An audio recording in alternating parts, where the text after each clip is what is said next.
محمدا رسول الله. Insyaallah dengan bacaan Quran surah ke-32 As-Sajdah ayat ke-18 sampai 30, disambungkan Quran surah 33 Al-Ahzab ayat pertama sampai dengan ayat yang ketiga. Ada beberapa prinsip yang disampaikan di ayat ini. Yang pertama, Allah memberikan gambaran kepada kita untuk menguatkan keimanan dan memberikan kepada kita jalan-jalan supaya tidak memilih yang salah. Lalu diklasifikasikanlah oleh Allah langsung nilai ketaatan kepada Allah itu berbentuk pada dua golongan utama. Satu, golongan ahli iman yang beriman. Yang kedua, golongan yang ingkar dari ketaatan kepada Allah Subhanahu wa taala. Maka Allah sampaikan, afaman kana mu'mina kaman kana fasiqa la yastawun. Apakah sama golongan orang yang punya iman ini? Iman itu artinya yakin tanpa ragu. Yakin itu buahnya taat. Taat itu bentuknya amal soleh. Jadi iman orangnya disebut mukmin. Bentuk ketaatan, bentuk keimanan, keyakinan seseorang mukmin itu buahnya adalah taat. Taat itu bentuknya amal soleh. Karena itu dalam Al-Quran kata iman seringkali bersanding dengan amal soleh. Untuk menunjukkan real iman itu, iman yang nyata itu, maka ada pembuktian di amal soleh. Quran surah 103, wal asr innal insana lafi khusr illa alladhina amanu wa amilus solihat. Nah, iman ini yang membuahkan amal soleh. Amal soleh ini nanti yang bisa kita bawa pulang menghadap kepada Allah sebagai bekal timbangan untuk memasuki surganya Allah Subhanahu wa ta'ala. Karena itu ketika Allah menyebutkan kata surga pertama dalam Al-Quran, maka dibuka dengan kalimat iman disandingkan dengan amal soleh sebagai bekal. Quran surah kedua Al-Baqarah ayat ke-25, wabashshiril ladzina amanu wa amilus salihat anna lahum jannatin tajri min tahtihal anhar. Berikan kabar gembira kepada orang-orang yang yakin beriman kepada Allah Subhanahu wa taala, bukan sekedar beriman, iman yang benar, lalu ia buktikan keimanannya dengan banyak menenun amal soleh saat hidup di dunia. Maka kami yakinkan pada mereka menggunakan inna, ya, awas. Kalau di depan itu inna, di tengah-tengah jadi anna. Anna lahum itu sama kedudukannya dengan inna. Cuma kalau di awal kalimat menggunakan inna umumnya, di pertengahan menggunakan anna pada umumnya. Ya, kadang-kadang ditukar posisi tapi lazimnya demikian. Anna lahum, anna harfu taukidin wa nasbin tansibul isma wa tarfa'ul khabara mabniun alal fathi la mahalla lahu minal i'rabi.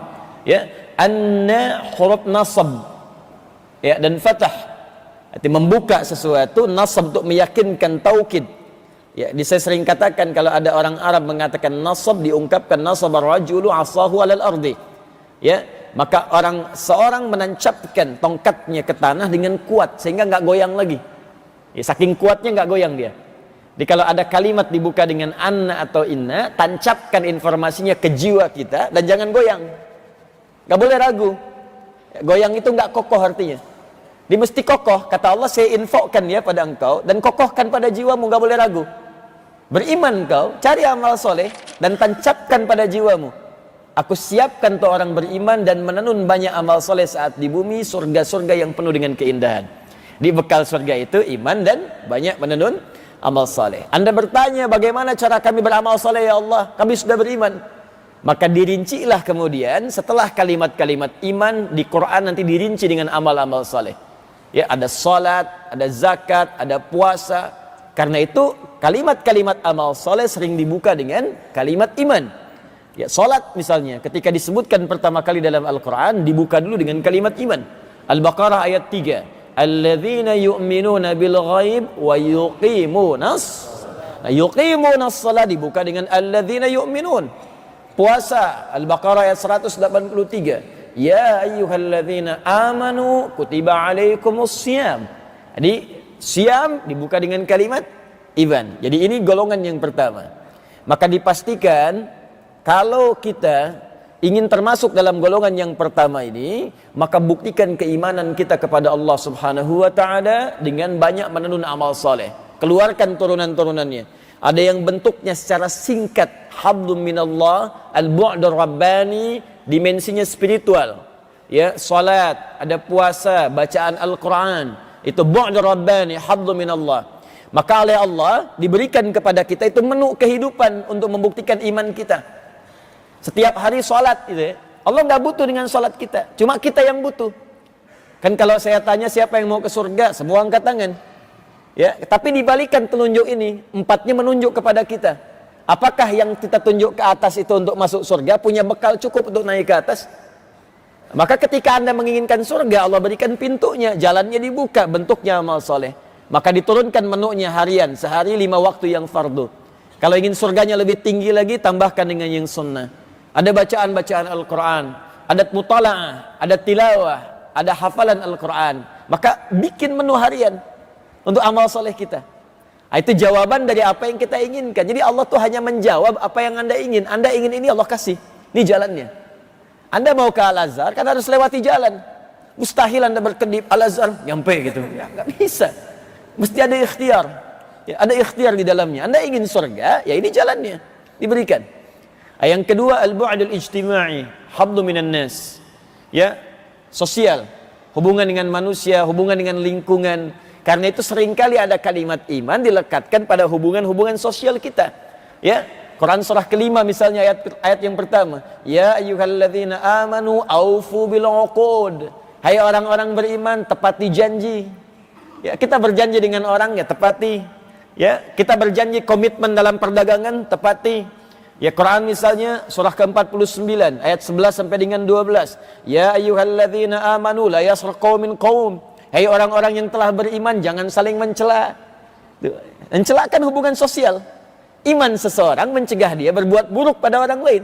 Ya ayyuhalladzina amanu la yaghtab ba'dukum ba'dha. Hai orang-orang beriman, jangan saling gosip. Ya, iman seseorang mencegah dia membicarakan keburukan orang lain. Iman. Puncaknya nanti semua anggota tubuh kita dibuka dengan iman. Wa qul lil mu'minina yaghuddu min absarihim. Katakan pada pria-pria beriman, pandangannya pasti memandang yang baik. Iman seseorang mengarahkan mata memandang yang baik. Ketika yang dipandang tak baik, ghaddul basar yaghuddu min absarihim. Ya. Ya ayyuhalladzina amanu kulu min thayyibati ma razaqnakum. Hai orang-orang beriman, kalau cari nafkah maka cari yang baik-baik. Di langkah kaki orang beriman akan dibimbing oleh Allah, enggak mungkin melangkah pada tempat yang haram. Nah, subuh ini diingatkan kita. Sampai dengan subuh ini kita hidup 30 tahunkah, 40 tahunkah, 50 tahunkah, di bawah itukah, di atas itukah? Coba cek sudah puluhan tahun kita beriman, berapa dari energi iman kita yang bisa membimbing tubuh kita beramal soleh? Nah, jangan-jangan sampai subuh ini belum seimbang. Cita-citanya surga yang paling tinggi, tapi amalannya belum maksimal. Salatnya belum maksimal, bacaan Qur'annya bahkan untuk membaca pun masih belum fasih. Anak kecil 4 tahun sudah menghafal, Anda diberi 40 tahun, baca saja sudah belum lancar. Terus Anda berharap surga. Anda mau sampai berapa tahun lagi diberikan demikian?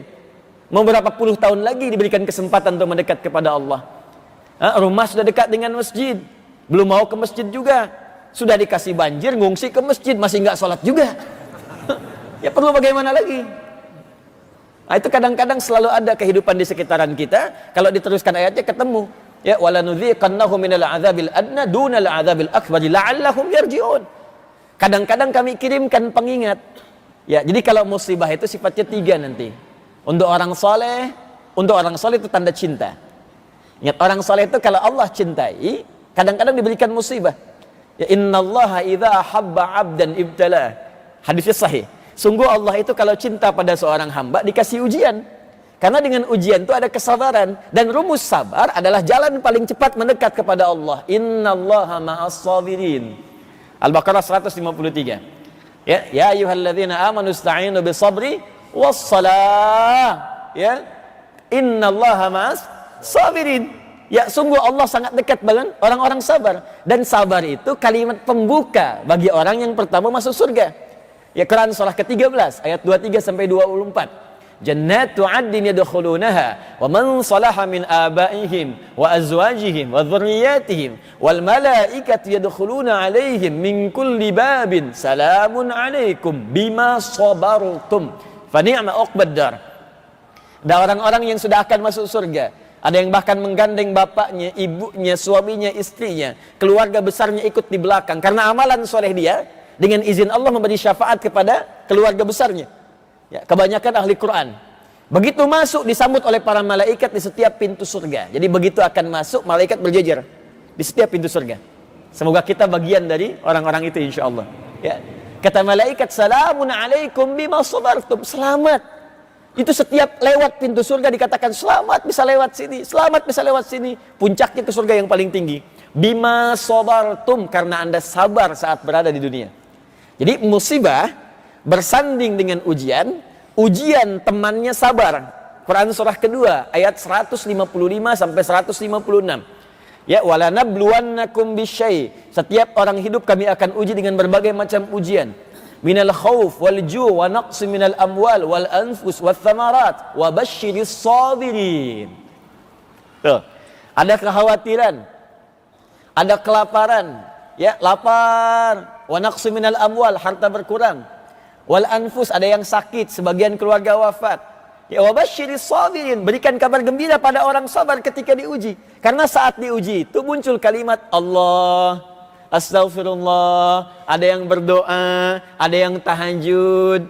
Ibu uang belanja telat 3 hari, tahajud malam, gitu kan? Terus mulai puasa, gitu kan? Itu kan amal saleh. Kadang-kadang didorong berdoa, minta. Tidak semua ujian itu, awas hati-hati, tidak semua ujian itu sifatnya bisa berarti menjadi hukuman atau pengingat. Boleh jadi tanda cinta dari Allah Subhanahu wa taala yang mulai menyukai ibadah kita kepadanya. Nabi Ayub itu maksiat apa sampai diuji dengan penyakit? Cinta Allah. Ya, cinta Allah. Nabi Zakaria punya maksiat apa padahal tiap waktu berdoa sampai rambutnya putih, tapi diuji belum punya keturunan? Cinta Allah. Supaya semakin memuncak kemudian ibadahnya, semakin tingkat maksimalnya terjalin. Itu poinnya. Ada yang kedua sifatnya pengingat. Ya. Dan yang ketiga sifatnya hukuman. Hukuman ini pun bagian dari tanda cinta. Karena kalimat Qur'annya begini, la'allahum yarji'un, supaya balik lagi ke jalan yang benar. Jadi kalau saya sudah berikan hukuman ini sebagai contoh saja saat di dunia, ya, dan dia belum sadar denganku, belum mau dekat kepadaku, dengan cara apa lagi aku mesti mengingatkannya? Itu bagian-bagiannya. Jadi itu golongan pertama. Jadi saya mohon apa yang dibacakan oleh imam tadi, kita koreksi dulu kehidupan kita. Atau golongannya begini, ada orang yang merasa soleh nih, cuman gak sadar dia pun salah. Maksudnya, ada orang merasa soleh, cuman gak sadar dia pun salah. Karena kesolehannya hanya diukur dengan dimensi yang pertama saja. Tahajudnya rajin, puasanya jangankan Senin Kamis, puasa Daud pun dia kerjakan. Baca Qur'annya dia punya program, bahkan sehari bisa 1 juz. Cuman sayang, dengan orang tuanya bermasalah, dengan tetangganya gak pernah akur, dengan teman-temannya repot. Bahkan sesama muslim pun jadi bahan celaan. Jadi kalau ketemu sudah jadi objek. Itu pun koreksi. Karena ini belum jadi tanda iman yang sempurna. Awas hati-hati. Ngajinya rajin, salatnya rajin, tapi rajin juga saling mencela. Rajin saling menjatuhkan. Rajin saling memfitnah. Bahkan sesama pengajian pun saling menjelek-jelekan. Coba dicek imannya ada di mana. Karena nanti Nabi menyebutkan dalam hadis sahih, riwayat sahabat Abu Hurairah, bahkan tersebut di hadis Muslim, ada golongan orang bangkrut, muflis dalam bahasa hadisnya. Atadruna al-muflis, tahukah kalian orang yang bangkrut, kata Nabi. Yaqulna ya Rasulullah, al-muflisu fina ma la dirham lahu wa la mata'. Ya Rasulullah, menurut kami orang bangkrut itu yang sudah tidak punya uang spesial pun, gak ada aset sedikit pun. Ya, secara ekonomi benar. Tapi ekonomi dunia, akhirat gak berlaku. Ya, kata Allah melalui lisan Nabi, al-muflisu min ummati. Tolong catat kalimat ini dengan baik-baik. Min ummati. Orang bangkrut yang mengaku dari kalangan umatku itu. Nabi tidak mengatakan umatnya Musa, tidak mengatakan umatnya Isa alaihi wassalam. Min ummati. Jadi ada orang yang mengaku umatnya Nabi Muhammad sallallahu alaihi wasallam, dan dia kemudian disebut bangkrut oleh Nabi. Waliyadzubillah, semoga bukan kita. Ya. Ya'ti yaumal qiyamati bisalatin. Datang di hari kiamat dengan pahala salat yang banyak pernah dikerjakan saat di dunia. Banyak rajin salatnya, tahajud rajin. Duha kerjakan. Wasyamin rajin puasa. Ya, sunnah kerjakan. Wa zakatin, zakatnya pun bagus.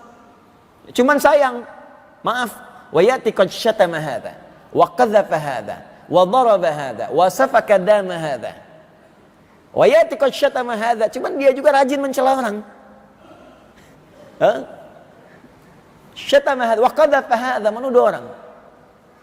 Wa daraba hadza, senang berselisih, bahkan ribut secara fisik. Wa safaka dama hadza, bahkan ada puncaknya yang menumpahkan darah, dan di sini pun kelihatan orangnya seperti rajin. Ya bahkan nyebut kalimat-kalimat Allah. Jika kalau Nabi sudah berkata sesuatu, itu petunjuk dari Allah. Itu pasti terjadi. Saya tanya pada Anda, ada orang yang rajin salat, rajin puasa, rajin pengajian, tapi rajin mencaci? Ditemukan. Ada orang yang sekarang menumpahkan darah, mengaku-ngaku bawa nama Islam? Ada. Itu banyak kasusnya. Tembak orang, bom orang, bunuh diri, bom kulkas, bom panci, bom ini, bom teflon. Ya. Sampai keluar tembak ini itu. Itu banyak sekarang kejadian. Nah itu dianalisis penyebabnya. Nah kata Nabi, kalau ada yang seperti itu, dari dulu 15 abad yang lalu sudah diingatkan. Pengingat itu kepada kita mengarahkan jangan jadi bagian dari situ, karena itu bukan real iman. Bukan real iman, jadi diminta sadar kita. Kalau ada yang seperti itu, maka dia, kata Nabi, diilustrasikan begini. Perhatikan kalimatnya. Tu'khadhu hadza min hasanatihi wa hadza min hasanati. Kalau ada orang berbuat demikian, maka pahala salat yang banyak tadi dikumpulkan, ini nanti akan dipindahkan secara otomatis kepada perbuatan zalim untuk menutup dosa yang pernah dilakukan, dikerjakan. Misal, ada orang salat, selesai salat mencela orang lain. Maka pahala salatnya diambil, dipindahkan untuk menutup dosa celaannya. Ya, ditransfer ke otomatis kepada yang dicelanya. Habis. Makanya kalau dicela gak usah marah.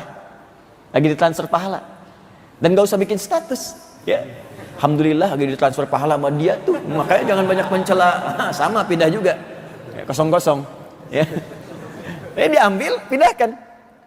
Dia puasa, tapi juga menuduh orang, maka pahala puasanya dipindahkan pada yang dituduh. Dia haji, tapi juga berbuat sering berselisih, sering melakukan pekerjaan yang tadi disebutkan, maka dipindahkan, dibalikkan. Celakanya, ketika kemudian ini bekalnya habis, tersisalah satu keburukannya. Pernah bohong misalnya. Nggak bisa nutup lagi. Ini yang disebut oleh Nabi bangkrut. Udah nggak punya modal untuk menutup keburukan yang pernah dikerjakan. Ya, makanya tutup ini dengan bertobat, tingkatkan yang ini dengan meningkatkan amal soleh. Makanya saya sering katakan Allah sangat mencintai pelaku maksiat yang mau tobat dibandingkan orang soleh yang tidak pernah merasa salah. Nah, kalau sudah seperti itu diingatkan oleh imam kita tadi. Afaman kana mu'mina, kenapa kamu nggak pilih orang beriman? Nggak sama dengan orang yang ingkar. Ya, coba dilihat lagi, perbaiki hubungan kita sebelum pulang. Nah, ada waktunya pasti tiba akan pulang. Sudah pasti akan tiba waktunya pulang. Makanya di dunia pun diingatkan, habis ini pulang. Nggak ada yang terus-terusan di masjid. Silakan cek siapa yang tinggal terus-terusan di masjid. Nggak ada, pasti habis ini pulang. Ya, itu cuma contoh aja. Pulang kerja, pulang. Kan disebut pulang, pulang, pulang. Mau kemana? Pulang. Mau kemana? Pulang. Dilatih dengan pulang-pulang kebiasaan untuk membiasakan dia sadar akan pulang betulan. Itu kembali kepada Allah. Puncaknya meninggalkan dunia, kannya dibuang, disingkat meninggal dunia. Dunia ditinggalkan semua. Sekarang kan pulangnya ke dunia-dunia. Ya, Anda pulang kemana? Jakarta, dunia juga. Pulang kemana? Papua, dunia juga. Nanti meninggalkan dunia, dunia sudah nggak diisi lagi, pulang seterusnya. Maka apa yang dibawa ke hadapan Allah Subhanahu wa taala? Cek sampai hari ini ya. Dengan orang tua, dengan pasangan hidup di rumah, dengan keluarga, anak-anak, dengan tetangga, kerabat. Dan lepaskan semua beban itu sehingga ketika rohnya pulang, pulang dalam keadaan yang enak, tenang. Saking tenangnya karena nggak merasa punya beban. Di Anda jangankan pulang ke rahmatullah, pulang ke rumah aja kalau ada beban nggak enak pulang. Anda di pekerjaan tuh nggak ada yang dibawa ke rumah nggak enak pulang kan? Anda mau mudik nih, nggak ada bekal, nggak enak pulang. Anda orang Jawa, tinggal di Bekasi, tapi nggak ada bekal, nggak enak pulang. Tinggal, kenapa Pak? Nggak ada bekal. Tapi kalau bekal Anda ada, enak tuh. Pakai motor bebek, bekal singa di belakang. Pakai dus, pelepah pisang, makan macam, ditulisin, santai aja pulang. Ya, kenapa? Ada bekal. Makanya bikin tenang jiwa kita ketika pulang, perasaan enak, panggilannya pun tenang. Ya ayyatuhan nafsul mutmainnah, hai jiwa-jiwa yang sedang tenang, santuy banget. Tenang aja dia tuh, dicabut tinggal pulang. Irji'ila rabbiki radiyatan mardiyah, cepat pulang kepadaku, engkau ridha dengan pemberianku, aku pun ridha dengan semua amalmu, selesai. Lawannya apa? Fasik. Afaman kana mu'minan kaman kana fasiqa la yastawun.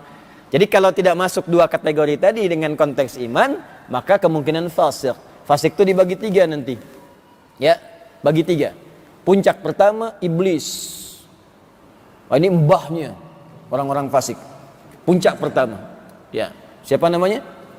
Iblis. Sifatnya setan nanti. Iblis ini tadinya iman. Asalnya jin yang sangat taat kepada Allah, beriman dan taat.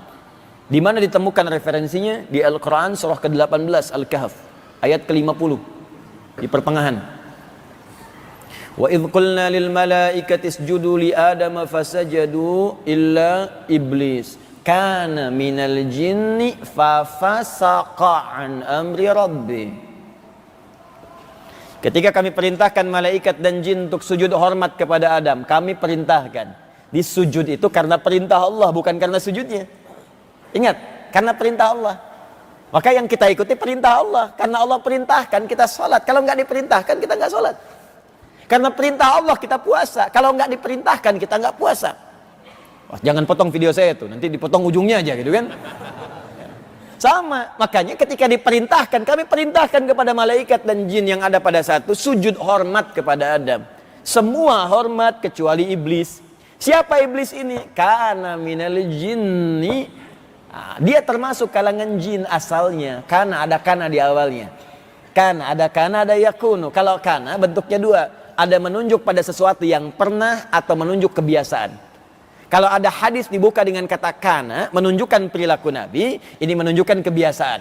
Kana Rasulullah sallallahu alaihi wasallam idza istaiqadha min naumihi fajalasa. Adalah kebiasaan Nabi sallallahu alaihi wasallam kalau bangun dari tidurnya enggak langsung berdiri tapi duduk dulu. Kata Ibnu Abbas radhiyallahu taala anhuma, ditemukan di mana? Di Abu Daud nomor hadis 1367. Ya, duduk dulu.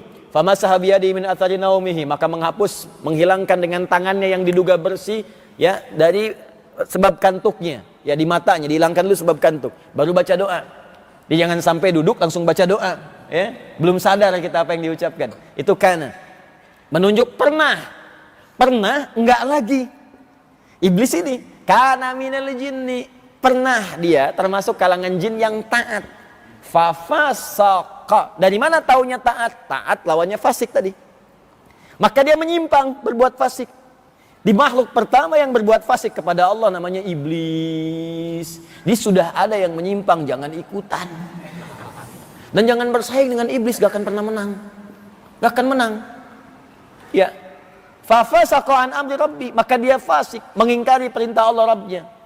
Dilawan tuh, saya gak mau. Disebutkan perlawanannya pembuka di Al-Baqarah ayat 34.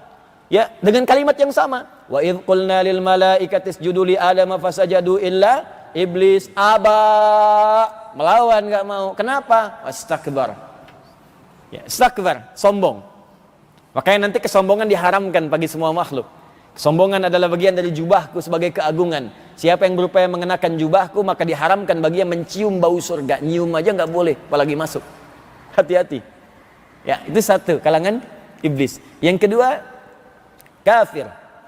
Ya, kafir. Makanya setelah iblis disebutkan kafir. Wa kana minal kafirin. Diikuti. Yang ketiga munafik. Hati-hati. Alhamdulillah. Munafik. Saya ulang. Munafik. Mengaku beriman tapi ingkar kepada Allah. Katanya muslim tapi sholat gak mau. Ya, beda antara lisan dengan perilakunya. Katanya muslim tapi puasa gak mau. Katanya muslim tapi zakat yang nggak mau. Yang paling parah katanya muslim tapi menjelek-jelekan Islamnya sendiri. Katanya muslim tapi menyoal sesama muslimnya sendiri. Katanya muslim tapi menghancurkan nilai-nilai keislamannya sendiri. Nah, kalau ada puncak yang ketiga itu yang paling duluan masuk neraka jahanam dibandingkan orang kafir sekalipun. Itu di Quran surah keempat ayat 140. Paling kiri sebelah bawah di mushaf. Wa qad nazzala 'alaikum fil kitabi an idza sami'tum ayatillahi yukfaru biha wa yustahza'u biha fala taq'udu ma'ahum hatta yakhudu fi haditsin ghairihi innakum idzam mithluhum innallaha jami'ul munafiqina wal kafirina fi jahannam jami'a. Sungguh telah tetap ketentuan dalam kitabullah, dalam Al-Quran, kalau ada orang yang suka mengolok-olok ayat-ayat Allah atau sengaja mengingkarinya atau motong-motong untuk kepentingan tertentu, Semua agama sama, menuju pada Tuhan yang sama, cuman caranya beda-beda. Dipotong ayat Quran, masuk ke situ kategorinya. Ngolok-ngolok orang tertentu, dipotong, diambil beberapa ayat, atau menyebutkan kalimat Allah, atau bikin teori sendiri untuk memalingkan orang dari ketaatan kepada Allah. Kata Al-Quran, kalau ada yang seperti itu, simpel, tinggalkan aja. Indah sekali Quran tuh. Kata Quran nggak usah dicela, karena mencela yang sudah tercela, buang-buang energi. Tuh, kalimatnya indah. Jadi kita diminta meninggalkan yang mungkar dengan cara yang ma'ruf. Silahkan Anda lihat dimanapun, itu hal seperti ini sulit ditemukan. Bahkan bisa dikatakan nggak ada. Meninggalkan yang mungkar dengan cara yang ma'ruf. Ya, ambil ikannya, jangan jadikan kolamnya keruh. Ya, ambil ikannya, jangan jadikan kolamnya keruh. Tinggalkan yang mungkar dengan cara yang ma'ruf. Kata Allah, kalau sudah tahu menyimpang, udah nggak usah banyak dicela, tinggalkan aja. Ya, tapi kalimatnya indah. Fala taq'udu ma'hum, semua aktivitasnya jangan diikutkan, jangan disertai, boikot aja, selesai. Kalau ustadz dalam tanda petik, tinggalkan. Jangan diisi majlisnya, jangan dibaca bukunya, jangan dengarkan siarannya, tinggalkan. Kalau masuk TV, tutup, matikan TV-nya. Apa kemudian tujuannya? Supaya dia sadar, hatta yahudu fi haditsin ghairi. Allah saking cintanya pada hamba, tidak akan membiarkan hamba sampai wafatnya terjerembab dalam maksiat, kecuali kalau hambanya pengen berbuat maksiat. Jadi kalau ada peluang untuk berubah, diarahkan oleh Allah. Sampai dia mau tobat, dia berpikir, oh saya ditinggalkan orang itu karena salah. Balik lagi lah dia kepada hal yang benar. Itu caranya. Innakum idzam mithluhum. Kalau Anda respon, nanti ujung-ujungnya sama seperti mereka. Diikutin, ujung-ujungnya nggak sholat juga. Ujung-ujungnya nggak senang juga. Ujung-ujungnya kepada saudara sendiri nggak suka. Silahkan cek. Jadi yang saling berselisih itu kita. Ya, ini tiap tahun misalnya saya contohkan kemarin ribut, itu setiap tahun tuh hukum mengucapkan selamat kepada ibadah di orang lain, selamat kepada di tahun orang lain atau kepercayaan yang lain, tiap tahun kan diributkan. Cuman yang merayakannya aja biasa-biasa aja. Kenapa yang ributnya orang Islam? Coba silakan renungkan dengan jernih.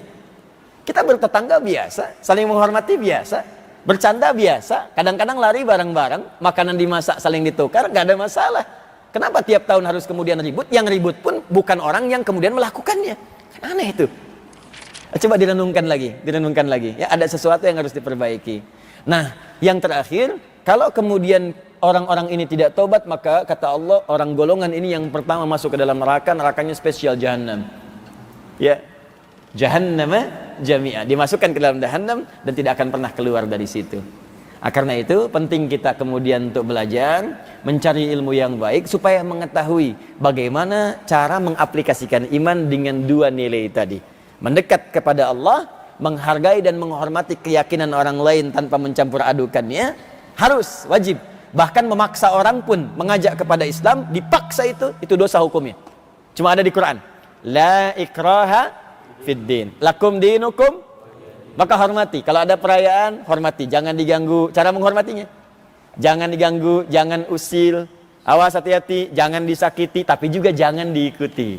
Itu bagian toleransi yang paling tinggi. Supaya apa? Datang ke sana tapi hatinya mencela. Untuk apa? Lisan mengucapkan, hati mengingkari. Kan juga nggak sinkron kan? Hah? Lisannya berkata, hatinya mengingkari, nggak sinkron. Kata Buya Hamka, nggak sinkron. Ya, karena itu apa? Dijaga oleh Allah, hormati, saling menghormati, lakum dinukum waliyadin, tapi juga jangan cela, jangan rusak, jangan ganggu. Kalau ditanya, jelaskan dengan berdakwah dengan cara yang santun. Paham sampai sini? Nah, ilmu itu penting untuk menerapkan kaidah-kaidah demikian. Karena itu banyak di antara ulama menerapkan kemudian kaidah-kaidah, mempelajari adab sebelum ilmu supaya ilmu bisa diterapkan dengan cara yang benar. Di antaranya Syekh Muhammad Hashim bin Ash'ari menuliskan kitabul adab, Adabul Alim wal Muta'allim, untuk mengajarkan kepada kita bagaimana cara menerapkan ilmu dengan benar dalam kehidupan harian kita. Alhamdulillah, kita sudah masuk di halaman yang ke-15 dan kita akan lanjutkan di pertemuan kali ini. Semoga Allah memberikan kemudahan untuk membahas, memahami dan mengamalkannya dalam kehidupan kita insyaallah. Orang-orang yang tidak pernah belajar cara menuntut ilmu, biasanya pertama ilmunya dapat tapi mengamalkannya bisa salah. Satu itu. Yang kedua, maaf, ini juga yang paling parah. Sudah nggak tahu ilmunya, nggak beramal. Tapi di KTP-nya Muslim misalnya. Nah, ini agak repot. Jadi berbahagialah kita dikumpulkan subuh kali ini. Semoga ini bagian dari hidayah Allah dan awal baru kehidupan kita untuk menuju ridha Allah Subhanahu wa taala. Mari kita mulai bahasannya. Ini kita baru mulai ya, yang tadi mukaddimah ya. Ya, kita sabar ya. Nabi aja diperintahkan hal yang sama. Makanya tadi nyambung ke Al-Ahzab dengan kalimat pembuka yang juga kencang. Dahsyat untuk pengingat kepada kita. Ya ayyuhan nabiyyu ittaqillah. Hai Nabi, tingkatkan takwamu kepada Allah. Jadi Nabi aja diminta meningkatkan takwa. Nabi yang dijamin surga dengan turunnya Al-Kautsar, dijaga dari maksiat, bebas dari maksiat karena dijaga oleh Allah, masih tetap diminta meningkatkan takwa. Apalagi kita yang bukan Nabi. Takwa itu kan sholat, takwa itu puasa, takwa itu haji. Jadi Nabi pun sholat. Ingat, Nabi sholat. Dzalikal kitabu la raiba fi hudalil. Siapa orang takwa itu? Ayat 3-nya. Alladzina yu'minuna bil ghaib wa yuqimunas shalah. Makanya Nabi salat bahkan sampai kakinya bengkak. Takwa itu puasa, makanya ayat puasa ditutup dengan kalimat la'allakum tattaqun. Haji itu takwa, makanya di Al-Baqarah 197 disebutkan kalimat takwanya. Wa tazawwadu fa inna khairaz zadi taqwa. Nabi diminta meningkatkan takwa, yang jelas surganya. Kita yang belum jelas surganya sudah otomatis meningkat takwa. Dia agak aneh kalau Nabi bangun malam kaki bengkak, kita yang belum jelas surga bangun malam mata bengkak. Salat tidak, kan? Nah, maka ayo perbaiki ya, siapkan dari sekarang kurikulumnya. Yuk kita lanjutkan. Bismillahirrahmanirrahim. Wa qala sallallahu alaihi wasallam, dan dalam konteks keutamaan menuntut ilmu ini, supaya kita bersemangat menuntut ilmu, maka perhatikanlah kata Syekh Hashim, sabda Nabi sallallahu alaihi wasallam berikut. Ughdu 'aliman أو متعلمة أو مستمعة أو محبة فلا تكن الخامسة فتهلك ولا تكن الخامسة فتهلك. Kemarin saya sudah bacakan hadisnya, terjemahannya, sanadnya, kualitas sanadnya, apakah sahih atau bukan, kemudian sebagian dari pembahasannya. Sekarang kita lengkapi hari ini. Ughdu 'alima, jadilah engkau yang paling awal menjadi manusia berilmu. Jadilah engkau menjadi yang paling awal, pionir menjadi manusia berilmu. Kalau kita sambungkan kepada ayat-ayat Al-Quran atau juga hadis Nabi sallallahu alaihi wasallam, maka kita akan temukan dasar kehidupan bagi seorang muslim. Di antaranya pengetahuan. Saya ulang Pak ya, Bu ya. Dasar kehidupan dalam beraktivitas bagi seorang muslim adalah pengetahuan. Jadi Islam itu agama ilmu yang sangat menghormati pengetahuan. Bahkan semua dasar aktivitas dalam Islam itu dasarnya pengetahuan. Bahkan langsung dilarang oleh Allah mengerjakan hal sesimpel apapun tanpa tahu ilmu.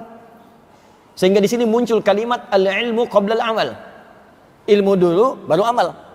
Tapi sempurnakan kalimatnya, awas karena sering dipotong di sini. Al-adabu qabla al-ilmi, adab dulu sebelum ilmu. Al-ilmu qabla al-amal, ilmu dulu sebelum amal. Makanya saat seseorang akan beramal, kata Allah jangan kerjakan sebelum tahu ilmunya. Buka Quran surah ke-17 ayat 36. Quran surah 17 Al-Isra ayat 36, paling kanan agak ke bawah di mushaf. Wala taqfu ma laysa laka bihi ilm innas sam'a wal basara wal fuada kullu ulaika kana anhu mas'ula. Wala taqfu ma laysa laka bihi ilm, jangan pernah engkau lakukan atau engkau ikuti satu perbuatan sekecil apapun tanpa engkau tahu dasar ilmunya. Awas, hati-hati. Termasuk yang paling simpel karena kalimatnya umum. Misal begini, misal yang paling simpel ya, ikut yuk. Kemana? Pokoknya nanti deh, ikut aja dulu. Nah itu kalau kata kaidah Quran, gak boleh. Jangan. Sebab kita tidak tahu mau dibawa kemana. Khawatirnya ketika diajak masuk ke tempat maksiat. Awas, hati-hati, tahu-tahu udah nyampe aja, kan langkahnya dihisab. Langkahnya, bukan nyampenya, langkahnya dihisab. Makanya kata Allah, orang-orang yang sering ikut aja tanpa pernah tahu mau diajak kemana dia ikut, itu nanti akan dihisab 3 sumber pengetahuannya. Untuk memastikan kamu ini dipakai enggak, saya kasih alat untuk mendapatkan informasi. Saya kasih alat untuk mengakses pengetahuan, kenapa enggak dipakai? Apa alat itu? Disebutkan 3 yang paling utama. Satu, sama', pendengaran. Ini akses ilmu. Kenapa disebutkan pertama kali? Karena yang pertama diberikan oleh Allah untuk mengakses pengetahuan itu pendengaran dulu. Ketika kita terlahir, bahkan dalam perut ibunda, seorang anak itu bisa mengakses tuh. Ya, lewat apa yang masuk pada ibunya, kadang dia sudah masuk pendengarannya. Karena itu ketika dilahirkan, organ pertama yang berfungsi dari 3 akses ilmu itu pendengarannya dulu. Mata belum lihat sepenuhnya, tapi dengar dia. Adek, ini ayah, masuk. Ayah, masuk, lewat gelombang masuk ke otaknya. Sehingga dia nggak diajarin pun ketika kemudian melihat wajahnya sudah nyebut, ayah. Ya kan, ayah. Makanya jangan salah tuh, jangan salah diucapkan kalimat. Ibu bilang ayah bilang ibu. Ya, adek, ini ibu, padahal ayah gitu kan. Nanti celaka aja ketika dia mulai bisa mendengar dengan baik, melihat dengan baik, ibunya dipanggil ayah dipanggil ibu. Ya. Itu yang masuk pertama kali. Masuk. Baru basar, wal basara, penglihatan.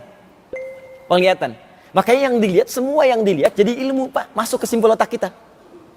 Makanya Quran mengarahkan lihat yang baik-baik supaya informasinya positif.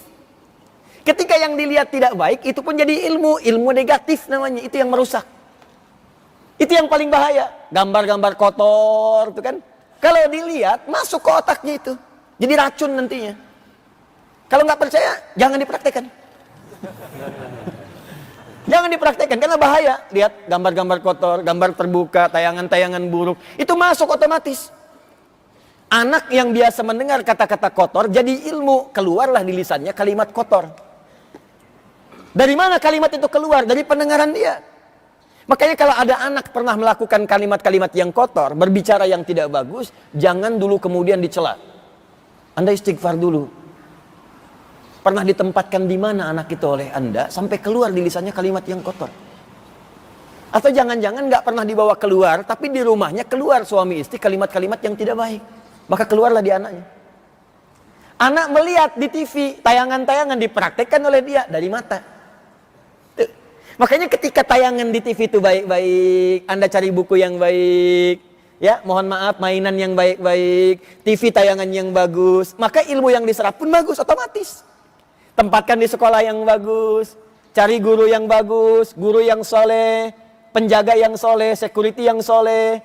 Jadi anak itu hadir di lingkungan orang-orang baik, maka otomatis akan jadi perilaku dalam kehidupannya. Sesederhana itu, Pak, cuman prakteknya kembali ke ikhtiar kita, Bu. Ilmu. Ya, kemudian fuad, akal mulai mencerna, itu yang baligh. Ya, jadi begitu masuk lewat telinga, kelihatan di mata, dicerna oleh akal kita. Kamu kan ada akal. Kenapa mesti ke sana? Maka digerakkan kemudian informasi untuk didengar oleh telinga. Mau kemana sih telinga dengar? Lihat kemudian di sekitarannya, apakah melangkah ke situ ada maksiat-maksiat? Itu semua akan dihisab oleh Allah Subhanahu wa taala. Saking pentingnya ilmu, bahkan aktivitas pun sekecil apapun dasarnya mesti ada ilmunya. Tauhid itu yang paling awal. La ilaha illallah. Bahkan tidak sah orang salat kalau tidak ada la ilaha illallah. Tidak sah orang puasa kalau tidak ada la ilaha illallah. Sah yang dimaksudkan tidak mengandung pahala. Ya, tidak mengandung pahala. Makanya salat, puasa, zakat, haji dibuka dulu kalimat pertamanya dengan asyhadu an la ilaha illallah wa asyhadu anna Muhammadan Rasulullah. Hadis Muslim nomor hadis yang ke-8. Mal Islam. Apa itu Islam? Sebelum disebutkan yang pokok ibadahnya salat kedua, zakat ketiga, puasa keempat, haji dan umrah yang kelima dibuka dengan syahadat dulu la ilaha illallah. Ini kalimat paling tinggi. La ilaha illallah pun tidak luput dengan ilmu. Buka Quran surah ke-47 ayat 19. Fa'lam annahu la ilaha illallah. Fa'lam, mesti ada ilmu kata Allah. Sering diterjemahkan di mushaf, maka ketahuilah. Ketahuilah itu harus tahu. Tahu itu dasarnya ilmu. Makanya kalimatnya menggunakan kata alima, ya'lamu, ilman. Kata perintahnya fa'lam, i'lam. Begitu di ilmu sorobnya, Joni. Ya. Alima, ya'lamu, ilman. Dari kata ilmu, kata perintahnya, fi'il amarnya i'lam. Menggunakan fa di ilmu nahu harfu atfin rabitin baina syai'aini bila hudud. Huruf konjungsi meneruskan sesuatu yang tersambung dengan cepat. Ilmu diminta dengan huruf fa. Diminta dilakukan dengan cepat. Kata Allah cepat cari ilmu. Cepat belajar. Belajar ilmu tauhid supaya keyakinan kamu kuat dan punya argumentasi untuk meyakinkan pada jiwa kita memang cuma Allah yang Tuhan, yang lain bukan. Dari mana taunya itu? Bagaimana bisa kuat dengan ilmu? Kalau nggak pernah belajar, nanti dikasih mie instan, hilang la ilaha illallahnya. Dikasih sarung, hilang. Ini kan musim-musimnya nih. Ada banjir, datang sarung, hilang syahadat. Ada gempa, datang biskuit, hilang syahadat. Apakah semurah biskuit itu? Apakah semurah mie instan? Belajar, makanya belajar. Kenapa kita yakin Allah itu Tuhan? Kata Allah, pelajari. Diturunkanlah ayat-ayat untuk meyakinkan. Ada Al-Ikhlas, ya? Ada di surah Al-Anbiya surah 21 ayat 22 itu. Ada turunan-turunannya. Pelajari itu. Ya. Jelas kalimatnya. Bahkan di kalimat tauhid pun mesti ada ilmu.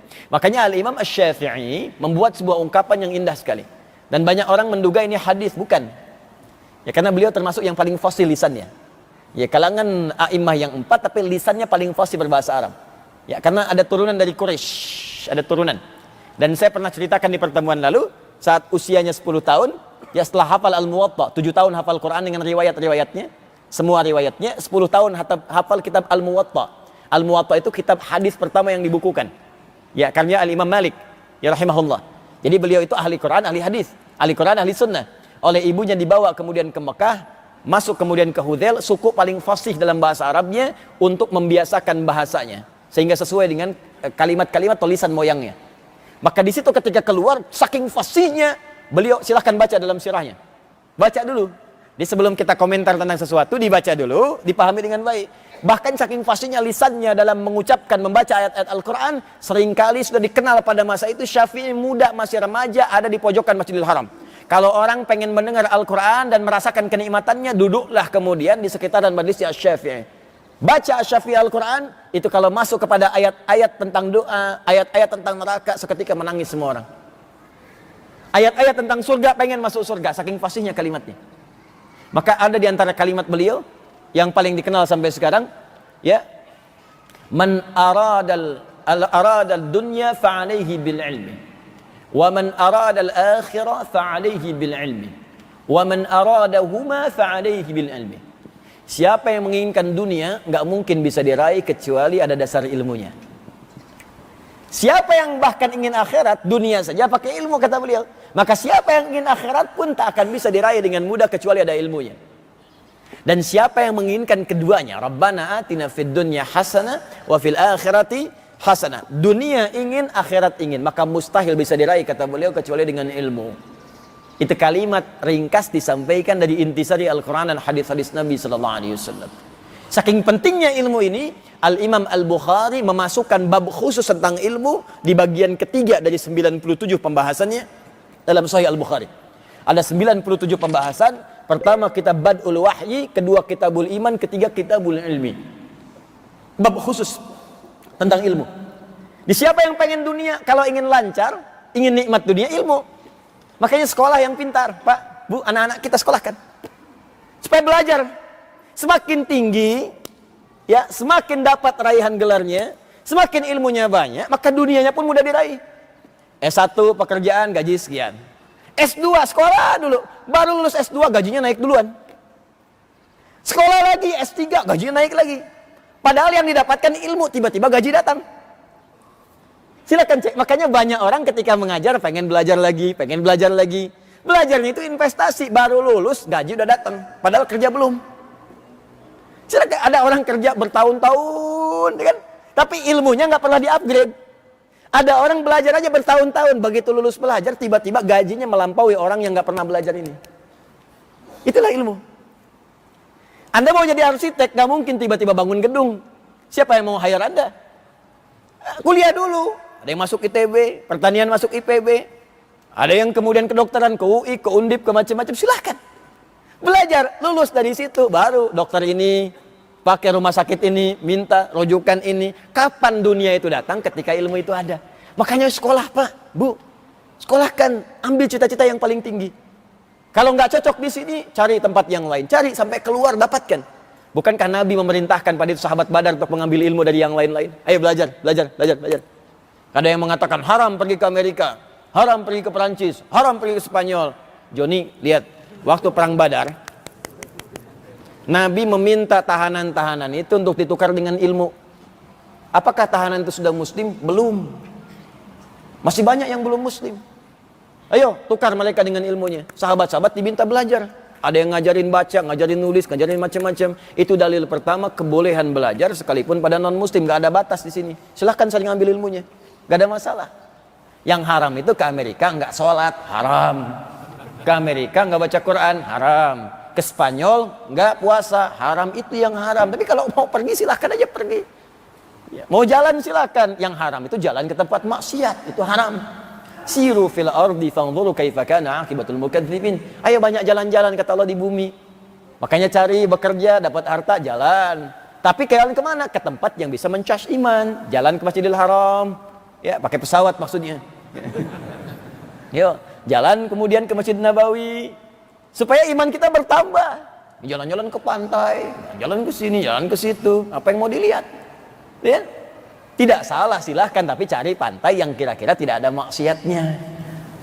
Sampai ke pelosok gitu kan. Yang kira-kira kelihatan ikannya. Ikan nggak pakai baju nggak apa-apa dilihat. Silahkan aja. Ya, tapi ikan duyung nggak boleh gitu kan. Paham ya? Nah, itu bagian pertama. Jadi kalau pengen dunia ilmu, ayo jadilah, harus ada ahli fisika, ahli kimia, ahli biologi, arsitek, mesti ada. Dulu begitu semarak dibuat Baitul Hikam. Wah, semua bikin ilmu, terjemahan, riset. Sekarang budaya riset kita kurang itu. Riset ayat Quran, riset hadis, kumpulkan, jadikan produk dalam kehidupan. Pakai, jalan, disenafas tuh. Islam tuh bukan cuma di masjid. Islam cuma di masjid, di pengajian. Islam tuh di kantor, Islam. Kejujuran, Islam. Disiplin, Islam. Islam tuh di lab-lab, riset. Islam tuh di pabrik-pabrik, buat produk, buat macam-macam. Ini gimana orang mau sholat kalau nggak ada pakaiannya? Keluarkan hadisnya, pakaian seperti apa yang harus dibuat. Keluarkan ayatnya. Anda yang bikin bisnis di pakaian, bikinlah pakaian muslim. Di Indonesia ini 200 juta orang lebih, pasti sholat. Kalau dia beriman dan beramal soleh, pasti butuh pakaian. Di situ diproduksi oleh Anda, share oleh kita. Siapa yang butuh pakaian? Ke sini. Siapa yang butuh beras? Ke sini. Siapa yang butuh sepatu? Ke sini. Keluarkan riset jadi produk. Begitu cara hidupnya. Ilmu. Coba. Apa yang sudah kita praktekkan dari keislaman kita? Turunkan lagi. Kalau ingin dunia, demikian. Kalau ingin akhirat, sama juga. Dunianya bagus, pengen akhirat, gak ada ilmunya. Ya gak bisa dapat juga. Tidak cukup kemudian beribadah dengan semangat yang tinggi tapi ilmu kosong. Semangat. Siap. Nanti duhur kita sholat. Siap. Baik. Siap dilakukan. Siap. Jam berapa kita sholat? Jam 11. Padahal duhur jam 12. Ya. Bukan jam 12. Siap. Dengar adzan dulu. Siap. Qomat. Siap. Berapa rakaat? 8. Padahal 4. Nah, jadi belajar dulu. Begini cara sholat. Bahkan kalimat Qur'annya jangan cukupkan dengan mengucapkan di lisan, bergerak dengan anggota tubuh. Tapi gunakan semua elemen tubuh kita untuk merasakan kenikmatan sholatnya. Contoh, Quran surah ke-29 ayat 45. Itu sebelum sholat, dibuka dengan kalimat ilmu yang dalam dulu. Utslu ma uhiya ilaika minal kitab wa aqimis sholat. Al-ilmu qabla al-amal. Saya ingin turunkan kepada Anda tauhid. Setelah tauhid pakai ilmu, kan kedua sholat kan? Ya, rukun Islam setelah syahadat apa? Sholat. Sebelum sholat, kata Allah, utslu ma uhiya ilaika minal kitab. Ini perintah pada Nabi Muhammad, otomatis perintah kepada kita. Baca dulu. Diterjemahkan bacalah. Padahal utslu itu dari kata tilawah. Maknanya 3. Tilawah itu punya 3 makna. 1 baca, 2 pahami, 3 amalkan apa yang telah dipahami itu. Baca, pahami, amalkan.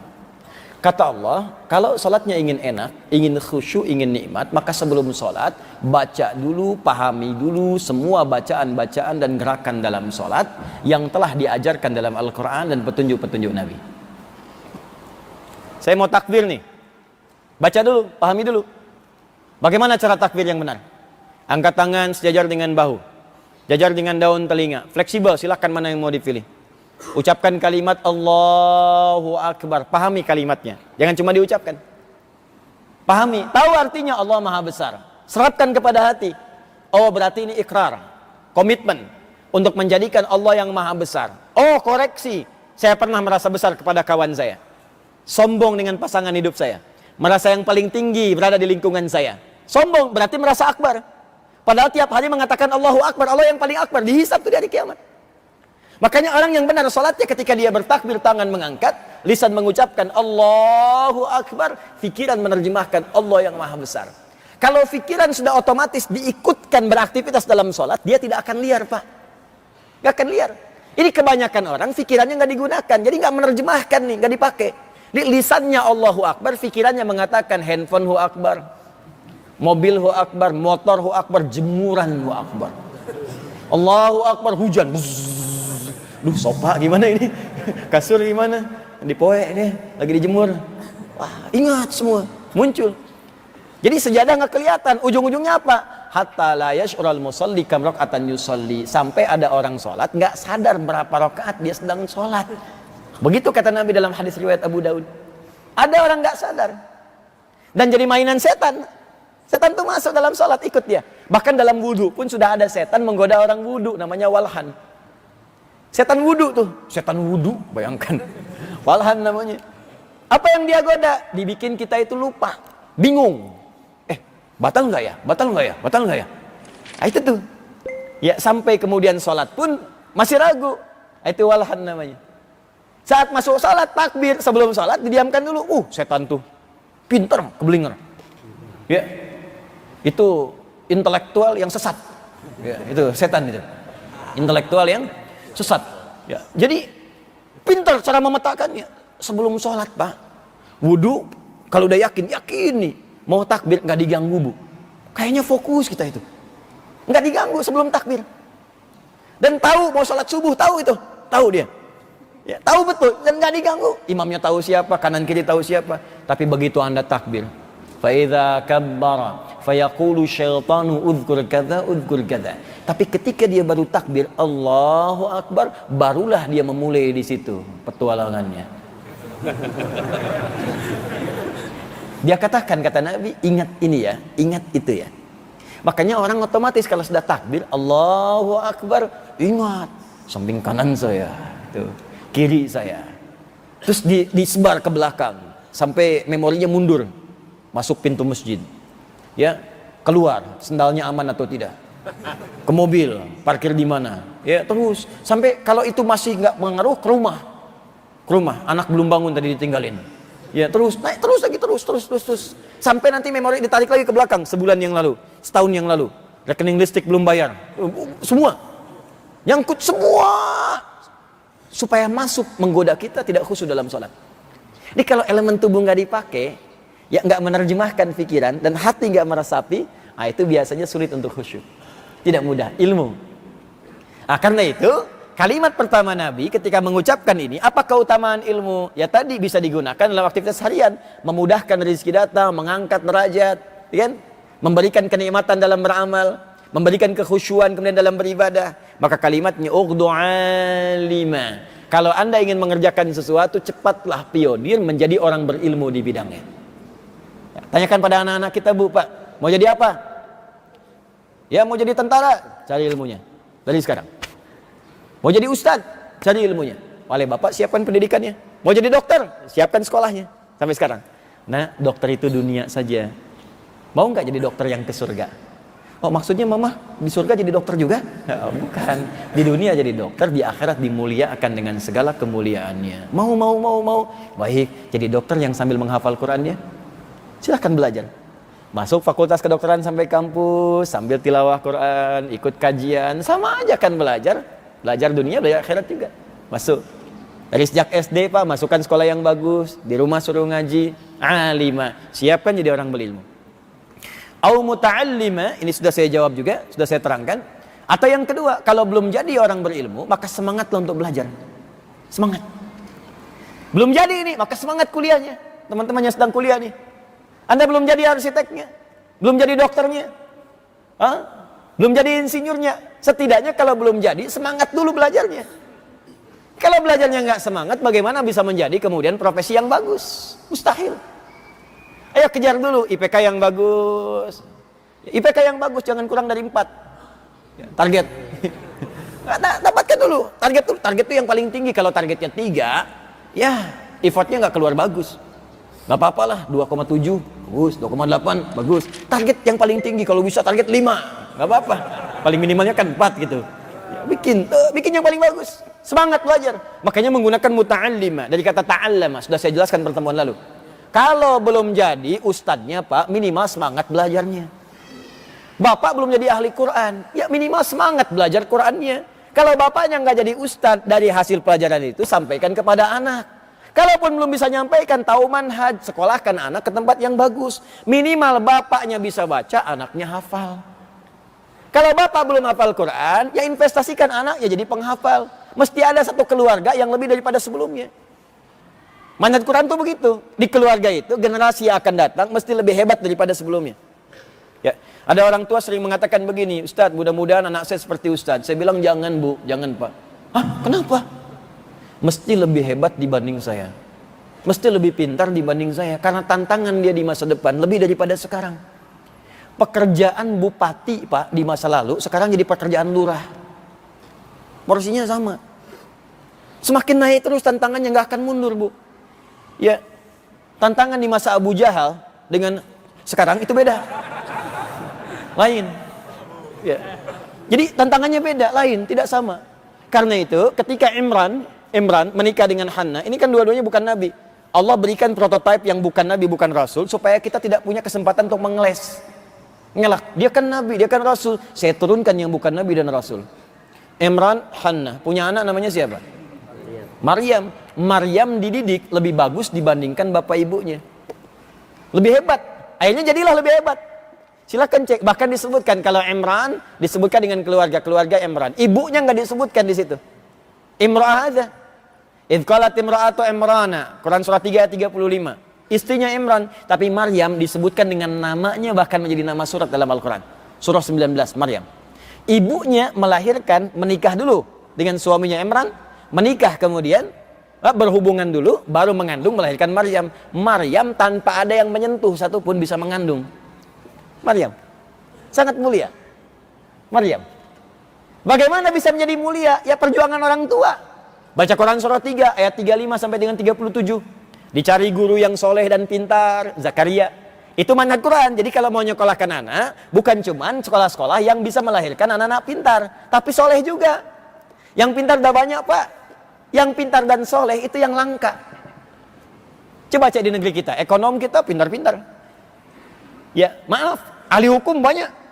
Yang dihukum juga banyak. Apakah bisa menjadikan hukum kita lebih baik? Belum tentu. Kalau ahli hukum itu menjadi tidak baik. Apakah ekonom bisa membangkitkan ekonomi negeri? Belum tentu. Kalau ekonomi itu pun tidak baik. Jadi kita butuh orang pintar dan baik. Ustadz juga sama, yang pintar banyak ustadz. Tapi apakah setiap yang pintar itu baik? Belum tentu. Banyak sekarang kelihatan seperti ustadz, pintar-pintar, hafal Quran, hafal hadis. Tapi yang paling berbahaya, kepintaran itu digunakan untuk memalingkan umat Islam dari keislamannya. Itu yang bahaya. Ya, banyak yang pintar. Makanya Zakaria dipilihkan. Wa kaffalaha Zakaria. Cari yang pintar dan baik. Silahkan Pak diajarkan matematika, biologi, fisika, kimia, belajar. Tapi cari guru-guru yang soleh supaya berkah ilmunya. Saya belajar dulu fisika, saya belajar kimia, saya belajar matematika, saya belajar. Ya, cari guru-guru yang baik supaya juga ada nanti chemistry yang bagus. Ilmunya dipakai untuk menguatkan imannya. Di sini muncul kalimat iman dan takwa. Iman dan imtak. Ya, iman dan takwa masuk dua-duanya. Jadi kalau belajarnya begini, nanti teori-teori fisika bisa dipakai untuk menguatkan ibadah. Ya, jarak S, mencari jarak V kali T, S sama dengan V kali T. Kecepatan dikalikan dengan waktu. Jadi kalau jaraknya jauh, maka tambah kecepatannya, maka waktunya semakin berkurang. Anda di mana tinggalnya? Sukabumi, hubbu dunia. Pengen ke Bekasi, ya. Sukabumi, suka itu hubbun, bumi itu dunia. Sukabumi, hubbun, dunia. Saya mau ke Bekasi nih. Jaraknya berapa dari Sukabumi ke Bekasi? Oh, dipetakan nih jarak tempuhnya. Jarak tempuhnya berapa nih? Wah, dipetakan. Oh, sekitar 70 kilo. 70 kilo. Waktu tempuhnya berapa? Kecepatannya berapa? Untuk mendapatkan waktu yang minimal, kecepatan tambah. 120 km per jam, lancar. Nyampe lebih tepat waktu. Nyampe sini jam 4. Ada waktu untuk itikaf sebentar. Ya, 140 km per jam, langsung ke surga. Ya. Tambah. Nyari waktu S dibagi T, nyari kecepatan S dibagi T, nyari waktu S dibagi V, ya kan? Gaya F sama dengan F1, ya gaya itu F1 sama dengan F2, gaya gerak sama dengan gaya dorong. Ya, ininya sebentar ringan, maka bunyinya pelan, pukulannya kencang, gayanya berubah jadi lebih kencang lagi, bunyinya kencang. Pakai dalam iman, iman kuat, amalannya juga bagus. Iman lemah, amalannya lemah. Jadi kalau sedang amalan lemah berarti imannya lemah. Ya, hukum tekanannya, hukum paskalnya F sama dengan apa? Gaya berbanding lurus dengan P. Ya, F sama dengan P, gaya berbanding lurus dengan tekanan. Jadi saat kita beribadah tuh banyak tekanan, banyak tantangan. Ada godaan setan, pengen kesini ibadah, jangan dikira gaya itu ada gaya gesek, ada hambatan, ada macam-macam. Di jalan ada tikungan, ada lubang, ada macam-macam, ada gangguan dari sejak bangun tidur. Itu dipakai rumus itu. Dalam akhlak bisa dipakai, F berbanding lurus dengan P, gaya berbanding lurus dengan tekanan, semakin banyak gaya, semakin banyak tertekan hidupnya. Ya, nah, itu. Jadi bisa teratur hidup kita itu, pakai rumusnya. Kimia dipakai, jadi enak hidupnya, biologi dipakai, sehat. Biologi kan kaitannya dengan toharoh. Bagaimana makanan yang higienis, bagaimana pakaian yang bersih, pakai. Itu banyak kok diajarkan isyaratnya di hadis-hadis Nabi sallallahu alaihi wasallam. Belajar dengan serius. Demi Allah saya katakan, jangan Pak biarkan anak-anak kita belajar. Bapak itu investasi ibu, Bu. Coba berapa sekarang menyekolahkan anak-anak? TK aja udah puluhan juta sekarang. SD sekian. Bapak tuh Pak, kerja keras Pak, keringat, investasi, nabung, ibu berdoa. Sekarang Anda biarkan anak belajar seadanya. Jangan biarkan Bu, Pak, jangan mau. Pulang ke rumah cek lagi. Orang tua saya dulu begitu. Belajar apa nak? Lihat, mana pelajaran tadi? Buka lagi. Cek lagi. Paham nggak? Sampai pahamnya ditanya tuh. Maghrib TV mati semua. Mau sembunyi kemanapun dicari. Ibu saya nyari. Sembunyi saya pernah di bawah lemari. Dicari. Adik, oh, udah. Mau nyampe Isya, mau nyampe malam dicari tuh. Ngaji. Ya, jadi malam dibuka, cek lagi, disiapkan lagi. Ini kan orang tua sekarang nggak semuanya. Kadang-kadang cuma nyari bukunya, siapkan nak bawa. Anak-anak pakai tas besar, cuma jadi beban aja, kasihan gitu. Ya, balik lagi, cek lagi, lihat lagi belajar apa, tes lagi. Ya, pastikan datang ke kelasnya saf paling pertama, paling depan, jangan biarkan paling belakang. Dari sejak SD, TK, simpan dulu yang paling depan. Ya, SD paling depan. Supaya fokus, terbiasa berhadapan, tantangannya biasa, kedengaran suaranya, terjaga kondisinya. Saf depan tuh, kelihatan. Mau jawab SMS, enggak, biarin. Mau telepon di silent gitu kan. Mau bikin status nggak enak. Ya. Mau foto begini selfie nggak bisa. Matikan. Paling belakang, waduh. Ya kedengaran juga gitu. Tapi tergantung fokus kita juga. Kalau enggak ya repot, tantangannya banyak. Dan godaannya tinggi. Tembok, tiang. Ya.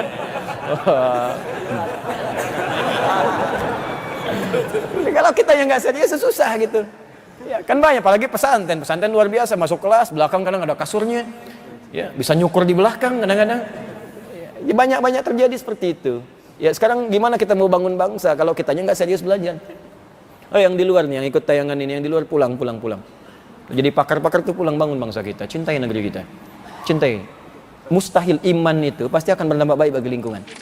Jangan diajarkan orang Islam untuk mencintai bangsa. Orang Islam itu otomatis begitu dia muslim pasti mencintai bangsanya. Mencintai lingkungannya. Demi Allah saya katakan, kalau bangsa kita terancam, yang pertama keluar pasti orang Islam. Logika pertama, karena paling banyak orang Islam di sini. Yeah. Yang kedua, karena kita punya roh mencintai lingkungan kita, mencintai tempat kita memijak. Makanya ketika pasukan Belanda datang, Portugis datang, jihad langsung keluar. Syekh Hashim ini langsung resolusi jihad keluar. Ya, waktu di bumi-bumi luar itu sedang tertindas, itu beliau langsung mengumumkan pengumuman. Kita dukung, kita berikan semangat yang sama. Ada tuh direkam di kitab-kitabnya, muncul. Nah, jadi Bapak Ibu sekalian, ayo belajar, muta'allimah, belajar. Nah, yang ketiga ini yang belum kita bahas dengan yang keempat, yang terakhir, au mustami'a. Kalau sekiranya waktu kita belum mampu untuk belajar dengan serius yang sesungguhnya, full, ke kampus sudah nggak bisa. Ya, atau misalnya ke majelis ilmu begini sudah nggak kuat nih untuk menulis misalnya, bawa catatan. Sudah nggak kuat untuk mengerjakan seperti yang lain. Atau bukan nggak kuat, kesibukannya beda dengan yang lain. Bisa terjadi. Maka golongan ketiga, ini yang paling mungkin dilakukan, mustami'a. Jadi mustami'a. Ada sami'a, sami. Ada istama'a, mustami. Beda. Pernah dengar ini? Sami'allahu liman hamidah. Pernah dengar? Ya. Tapi bukan mustami kan? Ya, istama Allah nggak ada. Sami'a. Pernah dengar ini? Sami'na wa ata'na, ghufranaka rabbana wa ilaikal. Al-Baqarah 285. Ada istama'. Laqad sami'a Allahu qawla allati tujadiluka fi zawjiha. Sami'a, surah Al-Mujadalah ayat pertama. Ada sami'a, ada istama'. Kalau sami'a itu mendengar saja, mendengar. Sekilas dengar. Kalau istama pakai sin dan ta. Bismillah.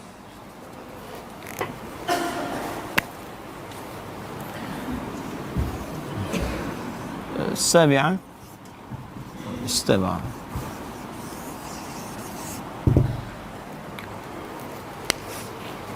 Ya, sami'a nomor 1 sin mim ain. Itu kata dasarnya, as-sama'. Ditambah ista di depannya, alif sin ta. Ista, ya, istama'a. Jazakallahu khair. Ini ada istama'a. Jadi yang pertama sami'a, yang kedua istama'a, yastami'u, istima'. Yang ini subjeknya disebut sami'. Kalau ke sifat Allah sami' untuk membedakan dengan makhluk. Sami'ul basir, ya. Kalau makhluk sami'. Ini orangnya, subjeknya disebut mustami'. Makanya di pengajian sering disebut mustami' kan? Para mustami' sekalian, mustami'in al-kiram dan seterusnya. Pernah dengar itu? Kalau sami'a itu dengar selintas saja, sekedar dengar. Ya, sekedar dengar, sekali dengar. Sekedar dengar saja, selintas. Kalau istama'a pakai ista, artinya fokus, serius untuk menyimak. Menyimak dengan keadaan yang fokus dan serius. Perhatikan kefasihan kalimat Nabi sallallahu alaihi wasallam ketika memberikan arahan kepada para penuntut ilmu. Kata Nabi, "Ughdu", jadilah pionir alima dalam menjadi ahli ilmu, au muta'allima, atau belajar dengan sungguh-sungguh. Datang ke majlis ilmu bawa catatan, catat. Bawa rekaman, rekam. Cari tempat yang paling bagus. Tidak memungkinkan itu, saya agak terlambat datang, gak ke bawah catatan, maka cari tahap yang ketiga. Au mustami'a, dari istama'a yastami'u, atau minimal Anda simak dengan fokus. Anda simak dengan serius. Dengarkan dengan baik. Fokus mendengarkan setiap kalimat-kalimatnya.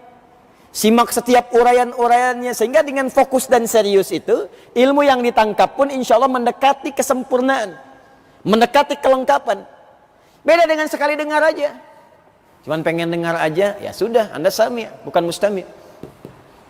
Ya, makanya sekali dengar, khutbah Jumat, cuman asal dengar aja, nggak fokus. Sehingga yang ketangkap ujung-ujungnya aja. Ya, alhamdulillah rabbil alamin, khutbah kedua baru bangun. Sami'ah. Ya. Bapak Ibu sekalian, maka kita harus bisa meningkatkan takwa kepada Allah Subhanahu wa taala. Takwa, pengajian itu yang diambil. Khutbah Jumat, jamaah sekalian, maka ambillah yang baik-baiknya, tinggalkan yang buruk-buruk dalam kehidupan. Bangun, ambil baik, tinggalkan buruk. Keluar sendal, ambil yang baik, padahal sendal dia buruk, kan? Ini mustami'. Maka fokus. Ya, kata Nabi, kalau nggak bisa kita masuk golongan kedua, muta'allima, karena hal tertentu, maka mustami'. Kenapa Allah tidak menggunakan istama'a tapi sami'a? Karena Allah itu sekali dengar aja pasti sudah paham. Sifat alimnya, sifat sami'nya lebih dahsyat dibanding makhluk. Dia Allah nggak butuh istama'a, nggak butuh menyimak, enggak, karena sami'a saja sudah sampai. Makanya sifatnya sami'a. Sami'a Allahu liman hamidah. Allah itu sekali dengar pasti tahu apa yang kita sampaikan. Jangankan kita ucapkan, sebelum diucapkan pun udah paham. Makanya nggak butuh istama'a, cukup sami'a, pasti paham. Sami'a pasti mengetahui karena sifatnya, zatnya, karena keunggulannya, kemampuannya, ilmunya sudah meliputi sebelum apa yang kita kerjakan. Jelas ya? Makanya ketika datang semua perintah Allah, datang perintah kepada kita, ayo sholat. Karena Allah maha tahu tentang kita, tentang hidup kita, tentang rencana kita. Makanya ketika Allah sampaikan, mesti yakin kita. Iman. Karena itu dijawab oleh kita dengan sami'a, bukan istama'a. Dengan sami'a. Kata Allah sholat, sami'na wa ata'na. Kami dengar ya Allah. Kenapa tidak menggunakan istama'a? Karena semua kalimat Allah itu nggak perlu fokus lagi. Nggak perlu disimak terus, semua kalimat Allah pasti benar. Karena itu ketika mendengar perintah Allah, seketika sami'na, langsung sekali dengar, langsung kerjakan. Nggak perlu berkali-kali diingatkan. Sholat, sholat, sholat, sholat. Pasti belum paham juga. Kalau orang beriman sekali dengar, langsung siap-siap. Allahu Akbar, Allahu Akbar. Adzan zuhur sekali aja, nggak perlu 2 kali adzan. Karena bagi orang beriman sekali adzan udah paham. Bahkan kalau tinggi imannya belum adzan, sudah dicatat kapan zuhurnya tiba. Ada orang hebat, belum subuh dan nanya isya. Jam berapa isya sekarang? Padahal subuh aja belum. Dia baru selesai salat isya udah nanya isya besok. Imannya luar biasa. Ada lagi iman yang kelihatan kuat padahal lemah. Biasanya saat Ramadan, baru sahur dan nanya buka. Hari ini buka jam berapa? Padahal baru sahur. Ya, kelihatannya kuat padahal lemah. Gak sama dengan yang sholat tadi. Paham ya? Itu istama'a dengan sami'a. Jadi kalau Allah sami'a, sifatnya sami', makanya kalau semua datang dari Allah, langsung sami'a aja, sekali dengar. Sekali dengar, kerjakan, itu maksudnya.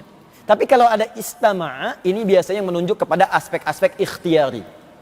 Usaha. Ya, supaya ada tahapan-tahapan dalam mengerjakannya. Nah, karena ilmu itu, rahmukallah, ilmu itu perlu ikhtiar, ada tahapan. Nggak bisa semua orang sekali dengar langsung paham. Ya, semua orang sekali dengar langsung hafal, belum tentu, Pak. Ya, coba nih, saya bacakan, sekali dengar langsung hafal, bisa nggak? Ya, tawilun lahudunal bukhuri fadailu, fa'ulun mafa'ilun, fa'ulun mafa'ilu. Ulangi. CDF, GB, CGB, CDF, FIS, GDF, FIS, GB, CIS, DB, CIS, DF, FIS, GIS, A, FIS, GIS, AB, CIS, DIS, EB, CIS, DIS, F, FIS, GIS, AIS, B, FIS, GIS, AIS, B, CIS, DIS, AIS, FIS, GIS, AIS, FIS, GIS, AIS, BIS, CIS. Ulangi. Tuh. Akhirat udah saya kasih, dunia saya kasih. Mau apa lagi? Ulangi.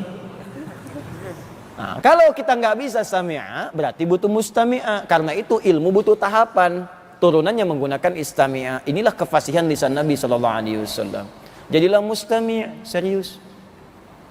Nah, kalau belum bisa jadi mustami', karena belum datang ke pengajian, aduh waktunya nggak bisa ini.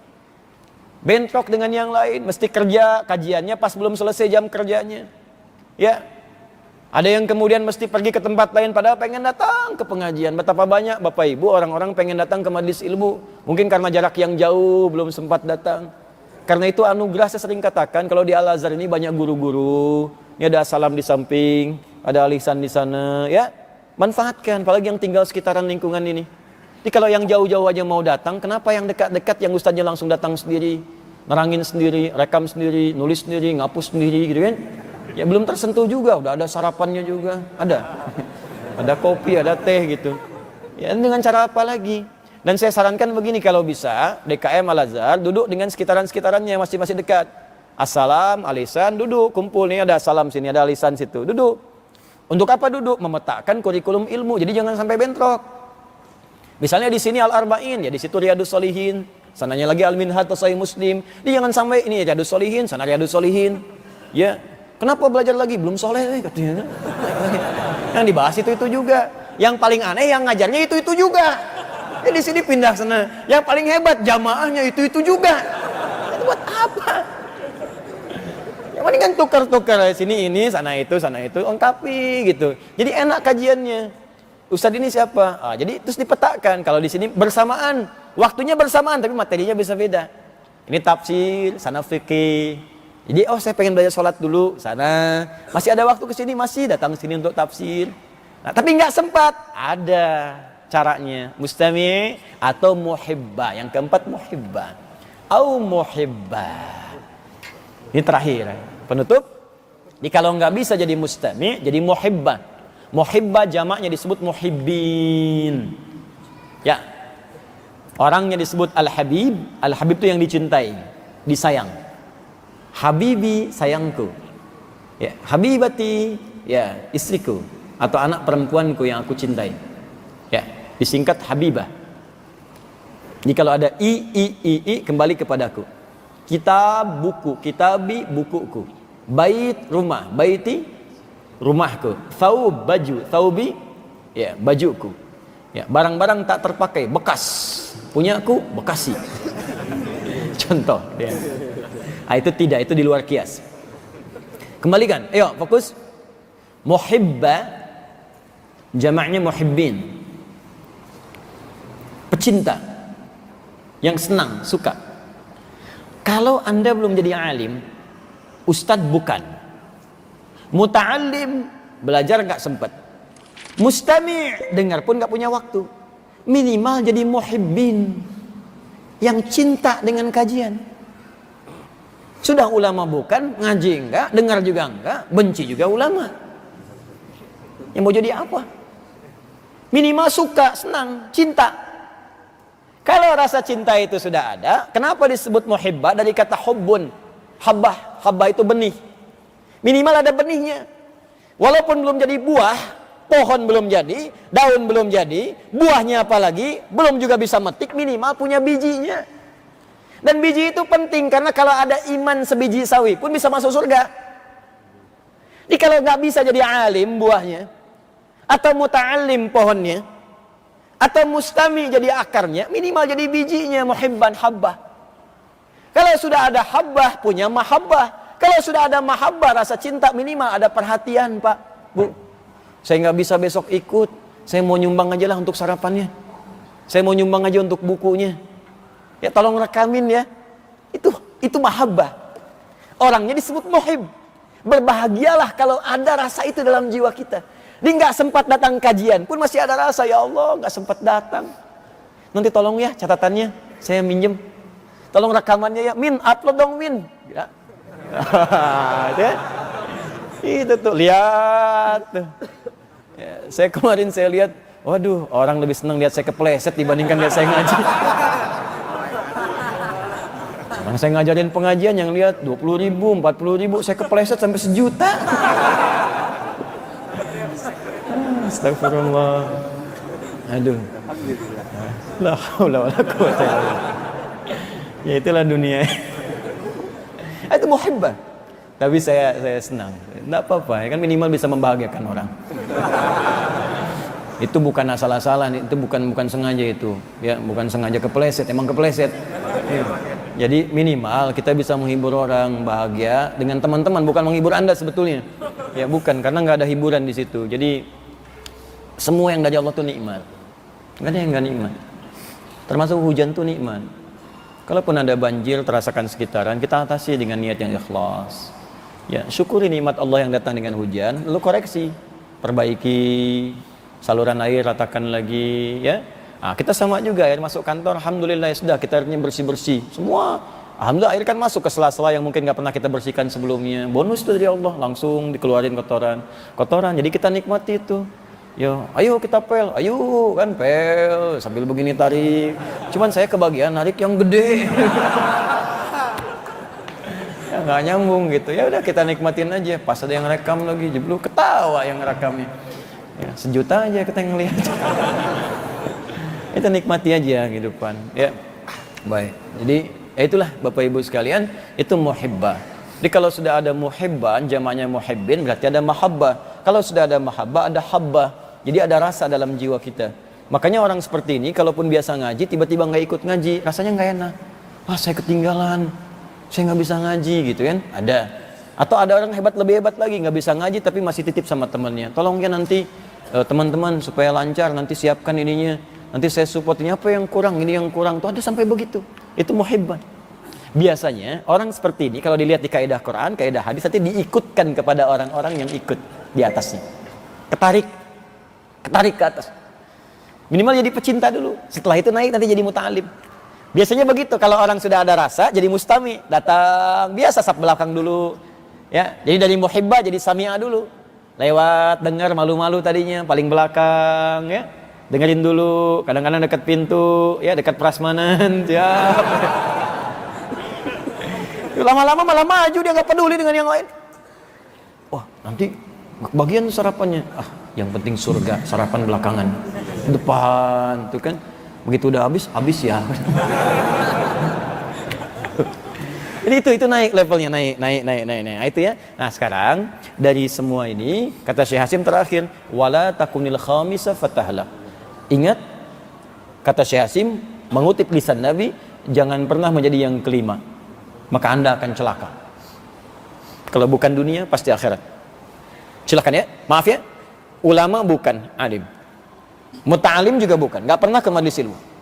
Maaf, mustami nyimak nggak pernah. Muhibban suka pun tidak, nyela aja. Jadi buzzer di media sosial, komentar nyinyir terus. Ya ulama bukan, taklim nggak pernah ikut serta, mustami nggak pernah nyimak, senang juga enggak, ya celaka. Makanya orang-orang yang sering nyinyir kepada golongan 4 ini pasti akan dihujat di dunia. Pasti dihujat di dunia, dicela orang-orang baik.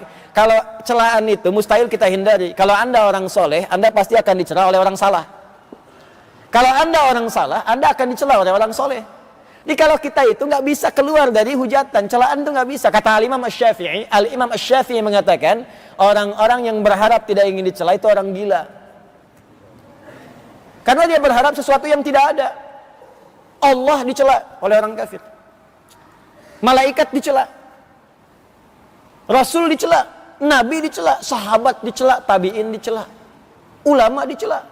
Anda Tuhan bukan. Malaikat bukan. Rasul bukan. Nabi bukan. Sahabat bukan. Tabi'in enggak. Ulama juga belum jadi. Enggak pengen dicela. Anda siapa? Mustahil.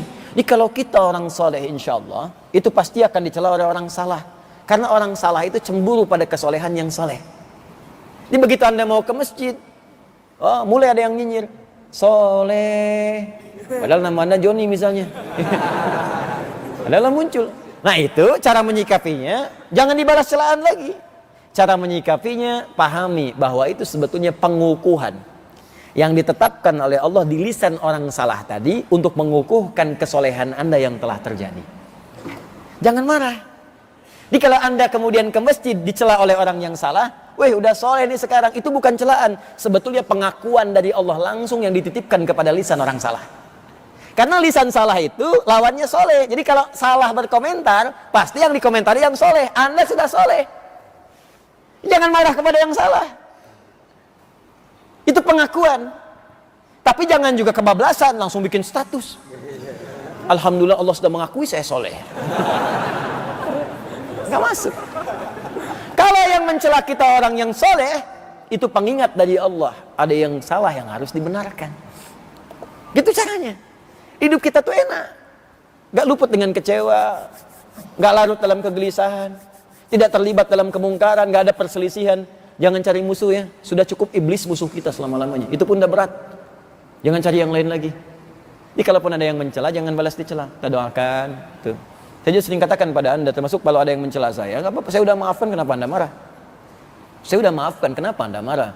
Tapi kalau saya kemudian meluruskan, dan ada hal-hal yang patut dicela di perbuatan, itu artinya ada yang tidak baik pada apa yang Anda kerjakan. Maka balik, mungkin itu titipan yang Allah titipkan.